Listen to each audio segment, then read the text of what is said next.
O século XX, marcado por duas grandes guerras e por conflitos étnicos, também viu nascer o pacifismo. A estratégia da desobediência civil criada por Gandhi mostrou ao mundo um novo poder. Hoje você vai conhecer a história de milhões de pessoas que acreditaram na força da não violência para combater a opressão e as injustiças sociais. O melhor é que agora você pode assistir a uma série de sucesso como esta, inteirinha de uma só vez. Os 3 documentários que você vê a partir de agora foram narrados pelo ator Ben Kingsley, premiado com o Oscar pela interpretação do líder indiano no filme Gandhi. Uma força mais poderosa, um século de conflitos não violentos, começa com a história do movimento liderado por Gandhi contra o governo britânico na Índia. E também mostra o início da luta contra a segregação racial nos Estados Unidos. Aproveite esta oportunidade para acompanhar os grandes movimentos sociais pacíficos nesta exibição especial que nós preparamos para você. Uma força mais poderosa, um século de conflitos não violentos, começa agora.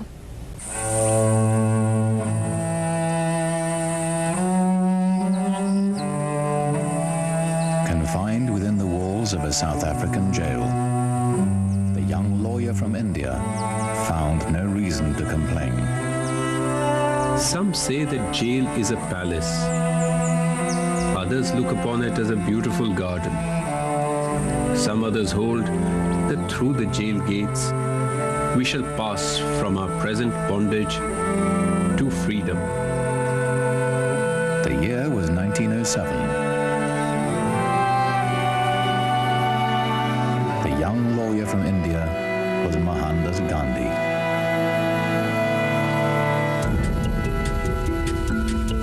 Gandhi led his fellow Indians in a non-violent struggle against racial oppression for 8 years. They marched into forbidden territory. They burned their registration papers. They expected to be arrested, and they were not disappointed. Gandhi said, "Non-violent refusal to cooperate with injustice is the way to defeat it." He gave his non-violent weapon a name, Satyagraha, holding to truth.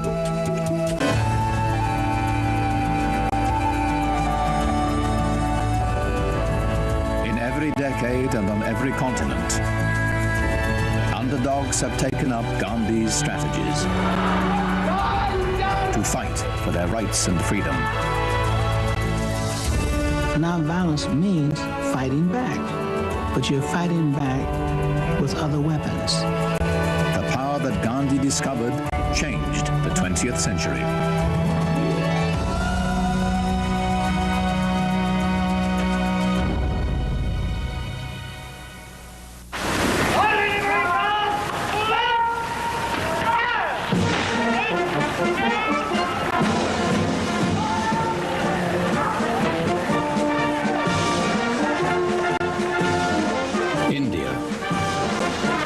Jewel of the world's greatest colonial empire. Britain has ruled India for more than a century. But in 1930, the Viceroy, Lord Irwin, knows a crisis is coming. A confrontation in which British military might will count for little. Irwin's adversary is Mohandas Gandhi, a man whose name is already a synonym for non-violent action. Since returning from South Africa, Gandhi has become his country's dominant political figure. He understands that control of India depends on Indian cooperation, not British coercion. He said, how can just 100,000 British troops control at that time over 350 million Indians? Just 100,000 British troops. Gandhi said, we'll stop doing anything that the British want us to do. The whole nation will come to a standstill. Civil disobedience on a mass scale. Many Indians welcomed the struggle. Gandhi must find a way to use their energy to maximum effect. Gandhi retires to his headquarters on the Sabarmati River, near India's west coast. In the ashram, the spiritual community where he lives, he turns inward in search of a non-violent strategy for freedom. For weeks, he is alone in his Spartan office. He gives no hint of his thinking. They even commented. Narayan Desai lived in Gandhi's ashram during those critical weeks. Some said, oh, he's a very clever man. He doesn't want the British government to know what strategy he's going to take. And he would all the time say, no, I'm just waiting. I'm waiting for the call, and I know I will hear the inner voice. In February, he decides. He will begin by challenging the British tax and monopoly on salt. He writes the Viceroy, Lord Irwin, on March the 2nd. He explains the injustice of the salt laws and says he will go to the beach to make salt illegally. He will invite all Indians to do the same. He pleads with Irwin to negotiate. A few days later, a note from Irwin's secretary expresses the Viceroy's regret at Gandhi's plan of action. Gandhi sends advance teams to choose a beach where civil disobedience will begin. In speeches and articles, he attacks the salt laws, emphasizing the injustice, especially to the poor. He knows that salt will be a powerful symbol. Every human being needs salt. Without salt, you and I can't exist. So he wanted to touch a chord in every Indian heart, that here is something you and I and all of us need. Why should that be taxed? With a sharp instinct for political theatre, Gandhi charts a route from his ashram to the sea. He and his volunteers will walk 240 miles. Being on the road for nearly a month, he believes, will build suspense and a bigger audience for his message. He expects to be arrested before he reaches the coast. At first light on March 12th, the great drama begins. At 60, Gandhi is the oldest of 78 marchers. Thousands join the procession, including police observers. But the government makes no attempt to interfere. They feared that he was so popular that there may be a violent outbreak. So they weighed the advantages and disadvantages of arresting him. And they also underrated this movement, Salt Satyagraha.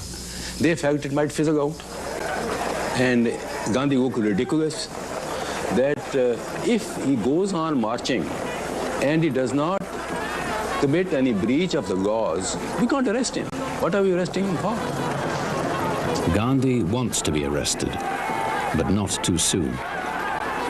The longer he marches, the more publicity he will receive. His messages are aimed equally at his immediate audience and the outside world, represented by dozens of journalists who have joined the march. In his speeches, he insists, we must not hate the British. They have not taken India from us. We have given it to them.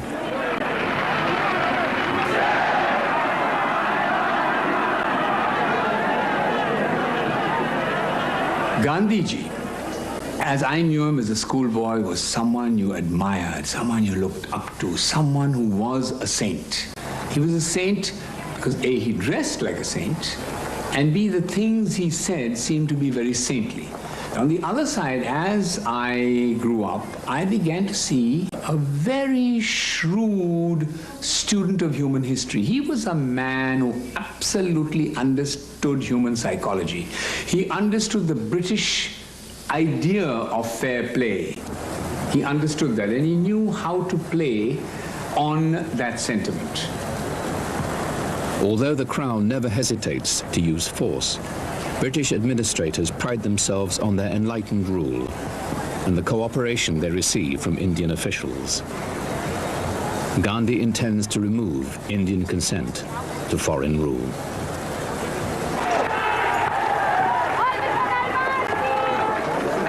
The Salt March will create a dilemma. If they arrest him, all India will rise up in protest. If he is permitted to openly defy the law, British control will be lost, perhaps irretrievably.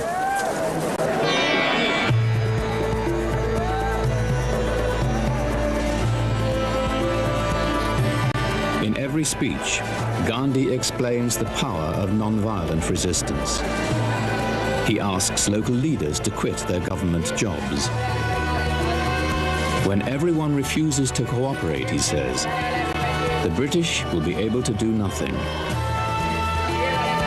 He was asking the village headmen to resign their posts, and I think 140 or so did resign. Why did he ask them to resign? It is a government, foreign government, running this country for their own benefit, and why should you serve it?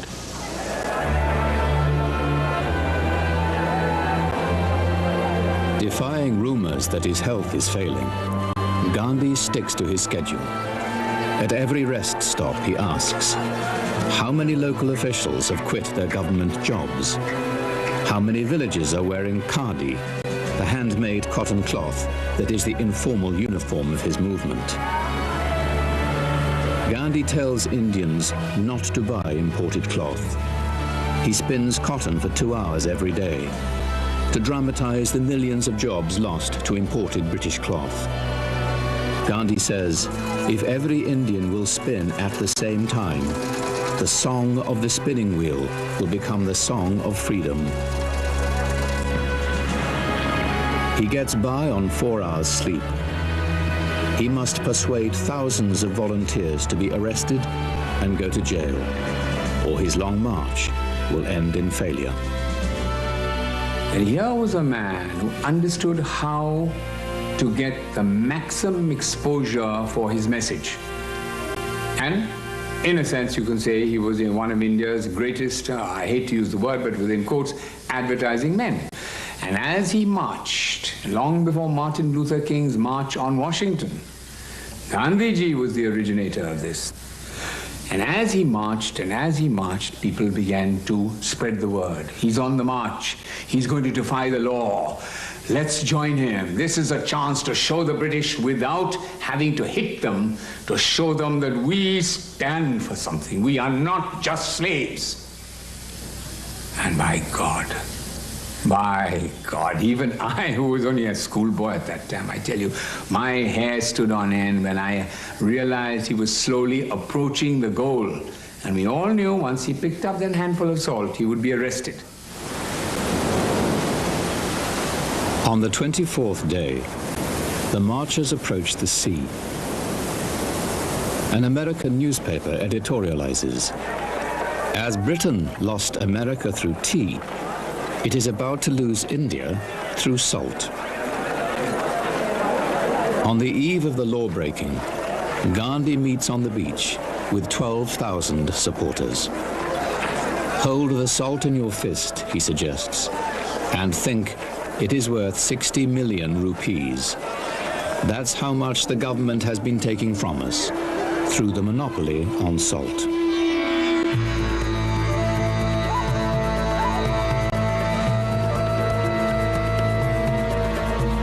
Dawn on April 6th, Gandhi bends down and picks up a lump of mud and salt.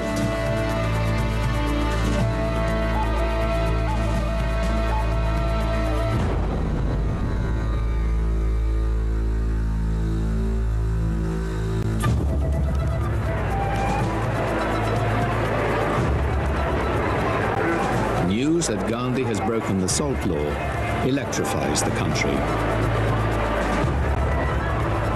Thousands marched to the shore to follow his example.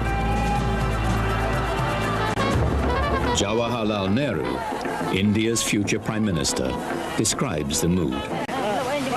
It seemed as though a spring had been suddenly released. All over the country, salt manufacture was the topic of the day. It was immaterial whether the stuff was good or bad. The main thing was to commit a breach of the obnoxious salt law, and we were successful in that. This tremendous success of Salt Satyagraha was not foreseen by the British. There were many skeptics who thought, Salt Satyagraha what? You can't unseat the king emperor by boiling sea water in a kettle. So that was the assumption. But in a non-violent struggle, it is the insight of the leader which matters, you know. What will mobilize the people? What will make them feel that they have a cause to fight for, and what will make them fight it non-violently? As his movement engulfs the country, Gandhi is surprised he's not been arrested. Visiting seaside villages, he encourages civil disobedience, which he says is only the beginning. Today we are defying the salt law. Tomorrow we shall have to consign other laws to the waste paper basket. We shall practice such non-cooperation that finally it will not be possible for the administration to carry on. When you are non-violent, how do we tackle you? How do we meet your challenge? At the most, we can imprison you. And if we imprison you, again, you become more popular. We can't use arms against you. We can't use violence against you. So here is a person who has evolved a technique which overpowers the British. From the government in New Delhi, Lord Irwin cables London. The personal influence of Gandhi threatens to embarrass the administration. And in some areas, he has already undermined government authority. O governo britânico teve que reagir à estratégia do líder pacifista. Gandhi e milhares de nacionalistas indianos foram presos, o que só fez fortalecer o movimento de resistência civil pacífica. A independência da Índia, a morte de Gandhi e os frutos de suas ideias nos Estados Unidos, você vai ver depois do intervalo. A série Uma Força Mais Poderosa, um século de conflitos não violentos, está sendo exibida hoje inteirinha para você. Gandhi's headquarters are on the beach. A month after he picked up the first lump of salt, he announces an escalation. He and his volunteers will seize the government salt works at the nearby town of Darasana. Near midnight on May 4th, he writes to Lord Irwin, offering 3 ways to stop the raid on the salt works. End the salt tax, arrest the raiding party, or break their heads. He finishes the letter and retires for the night.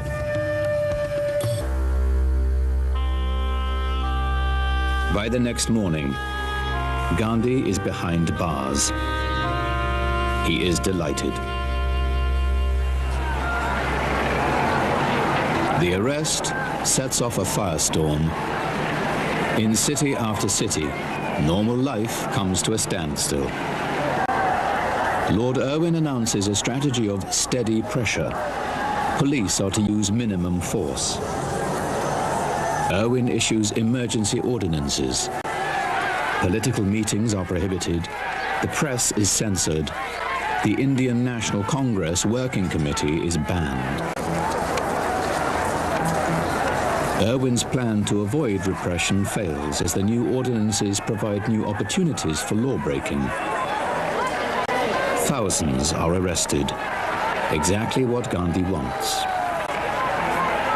A batch of policemen came to arrest my father, and some of us young children were following the police van, and instead of saying bye-bye, Papa, or something like that, I was telling him, Papa, this time no less than 2 years, which means I want you to be in prison for no less than 2 years. You see, it was a pride to have your father sentenced for 2 years, not for 3 months or so. So Gandhi's idea is what had touched even the children in that atmosphere. Gandhi's raid on the Darasan salt works goes forward without him. A well-known poet, Sarojini Naidu, leads the siege. She instructs her army.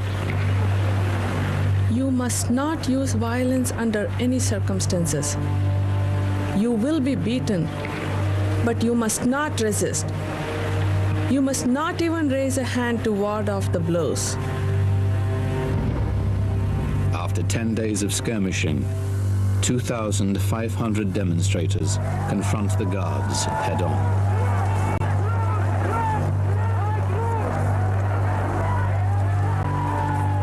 Police attack the satyagrahis with steel-tipped clubs called lathis. A United Press reporter, Webb Miller, witnessed the scene. They went down like 10 pins. I heard the sickening whacks of the clubs on unprotected skulls. Those struck down fell, sprawling, unconscious, or writhing with pain, with fractured skulls or broken shoulders. Miller's report is published in nearly 2,000 newspapers and read aloud in the U.S. Senate. One satyagrahi explained, "Our object was to show the world at large the fangs and claws of the government in all its ugliness and ferocity. In this, we have succeeded beyond measure."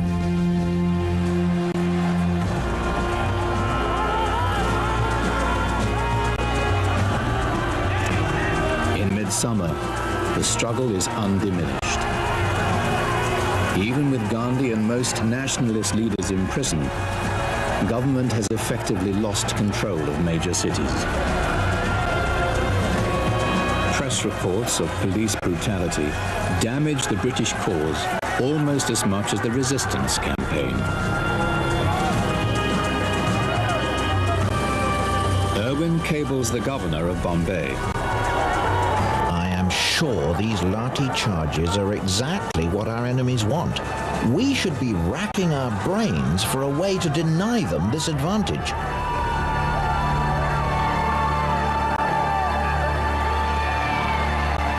In July, government reports nearly 17,000 civil resistors have been arrested. Gandhi's goal of filling the jails is more than self-sacrifice. It is mass disobedience and is steadily eroding British authority. If an authority enjoys power, he enjoys power to the extent to which obedience is rendered. But moment the obedience goes off, moment the laws are disobeyed, moment the command of the powerful are not obeyed, your power vanishes. Those who can't endure the hardships of jail can still help in the fight, boycotting or picketing shops which sell British goods. When sales suffer, Lord Irwin issues a Prevention of Intimidation Ordinance against picketing. The result? More arrests, as bystanders cheer.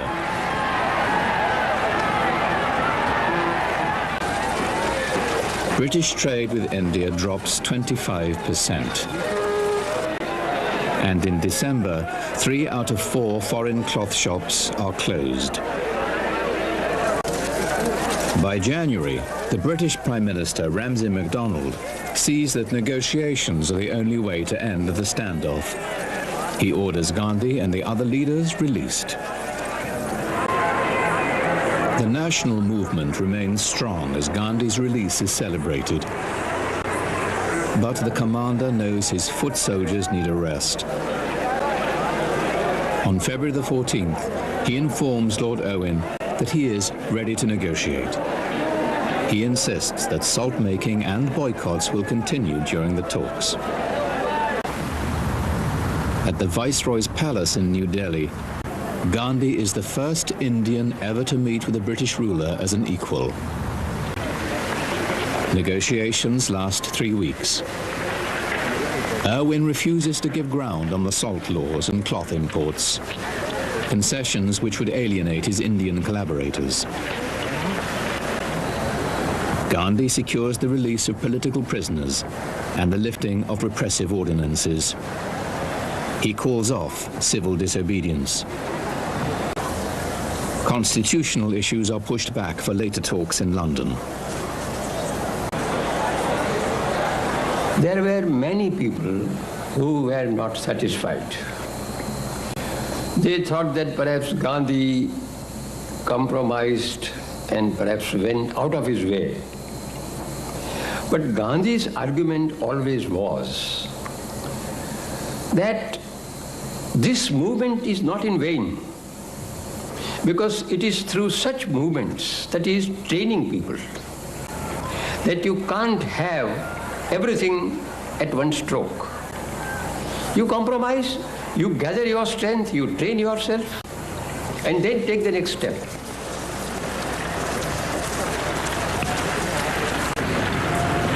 A year after the Salt March, India remains under British rule. But Gandhi has ended the pretense of British legitimacy in India. By exposing injustice and ending Indians' consent to foreign rule, he has awakened the people to their own power and set India on the road to independence. Britain grants Indian independence 16 years later, in 1947. Within a year, Gandhi is dead of an assassin's bullet.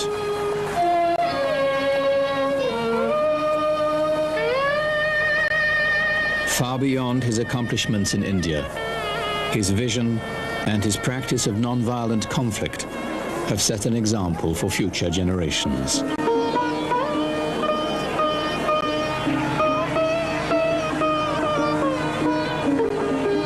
He had once said, "My technique of non-violent struggle is in the same stage as electricity in Edison's time, to be refined and developed."